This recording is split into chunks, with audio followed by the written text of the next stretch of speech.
김기현 증인이 좀 먼저 질의를 하겠습니다. 네, 윤석열 정권은 이제 국정원장을 했지만 박근혜 정권에서는 외교안보수석을 했고요. 네 또 맞습니다. 국가안보실 1차장을 했죠. 예, 근데 이 경력을 보니까요. 세월호 관련 사건이 있을 때 네 김기현 증인은 미국으로 도망을 갔었죠. 아닙니다. 아니에요? 그 당시 사건에 뭐냐면 가장 핵심이 중요하죠. 잠깐 들어보십시오.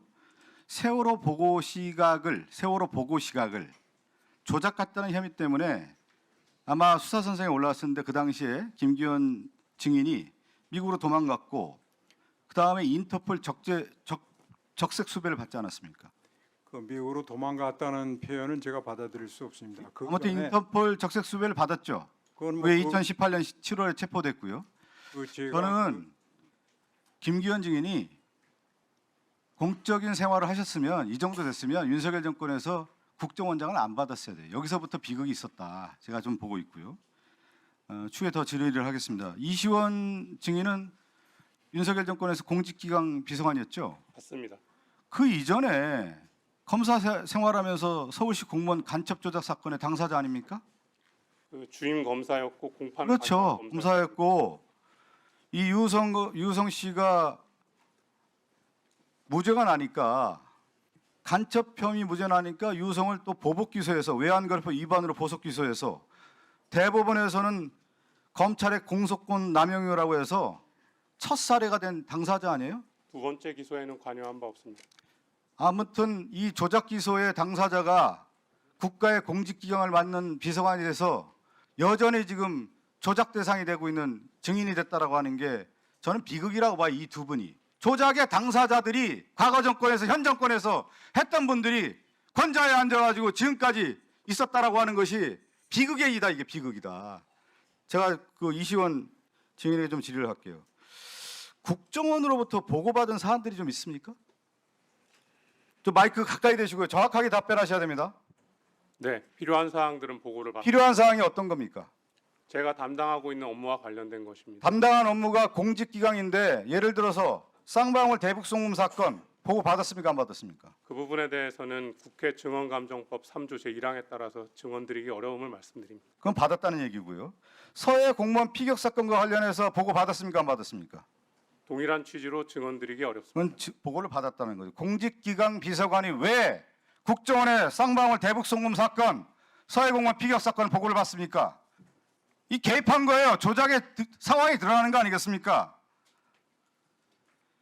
동일한 취지로 답변드리기. 잠깐만요. 김기현 증인. 네, 국정원에서 이시원 공직기관 비서관에 보고했습니까? 안 보고했습니까? 똑바로 답변하시기 바랍니다. 저는 그 밑에 실무 그 감찰실에서 당시 용산 그 관계관들과 얘기한 내용에 대해서는 공직기강 비서관이 김기현 증인 공직 쌍방울 이시원 증인 말하는 거예요. 쌍방울 대북송금과 관련해서 아태위를 대북 제재 기관으로 만들으라고 지시를 한 사람이 이시원이에요. 기획재정부에서는 대북 제재 기관이 아니라고 했는데 여기까지 개입을 했단 말이에요. 공직 감찰을 안 하고 국정원 감찰을 합니까? 하나 더 질의를 할게요. 그 지금 7월 5일 날 김기현 증인은 대통령에게 보고를 했다. 대통령이 고발을 지시했다. 이 부분에 대해서 다시 한번 말씀해 주시기 바랍니다. 그 제가 감찰 결과를 대통령께 이제 그 보고를 드렸고 그 관계된 사실관계에 보고 드렸는데 제가 아까도 말씀드렸습니다만은 그 중점적인 것은 감사 결과로 밝혀진 것이 잠깐만요. 우리 김기현 증인, 제가 자료를 쭉 찾아보니까 2022년 8월 2일 날 국회 정보위 전체회의에서 김기현 증인이 어떻게 얘기했냐. 윤석열 대통령의 승인이 있었다. 그러니까 국정원 고발에 승인이 있었다고 대답을 했다가 나중에 이걸 부인을 해요.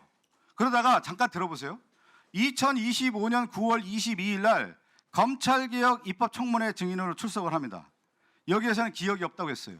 그러다 오늘은 대통령의 지시가 있었던 것으로 보인다. 이렇게 지금 증언을 하고 있지 않습니까? 아니 제가 좀 말씀을 드리겠습니다. 그 당시 간단하게 해주십시오. 그 당시 그 사실관계에서 보고를 드렸고 대통령의 승인이 있었다는 그런 말씀은 저희가 그 검찰에 저희들이 수사를 필요성을 이제 말씀을 드렸고 그거에 대해서 전반적으로 알겠습니다. 그 얘기는 충분히 얘기하셨고요. 말씀하신 자, 제가 내용을 간단히 말씀드려볼게요. 이동 검사가 7월 4일 날 검사가 돼요. 7월 5일 날 대통령 김기현 증인이 만나서 보고를 하고 7월 6일 날 국정원이 고발을 합니다. 이게 연결선상에서 딱딱딱 맞아 떨어져 가는 관계에 있는 건데 이것들을 보면은 우리나라 대통령이 국정원장 만나가지고 수사하라 고발하라고 하는 게 제정신입니까 지금? 그래서 이렇게 윤석열 정권이 비극이 된 거예요 지금. 여기에 같이 동조한 거 아닙니까? 제가 좀 말씀을 드렸지 않습니까? 그거는 대통령께 그러한 보고를 드렸고 잠깐 하나 더 질의를 좀 할게요. 김기현 증인. 네. 윤석열 대통령 관련해서 검찰계 입법청문회 증인을 출석해서요. 국정원에 특활비 제공했냐라고 하는 부분에 대해서 어떻게 답변했습니까? 저는 국정원에서 청와대에다가 용산에다 특활비 지원한 적이 없습니다. 네. 예. 지난번에 한 번도 제공한 적이 없다고 했죠. 없습니다. 이 부분에 얘기를 했고요. 예. 잠시 시간 멈춰 주시고요. 김태효 증인 앞으로 좀 나오시기 바라겠습니다.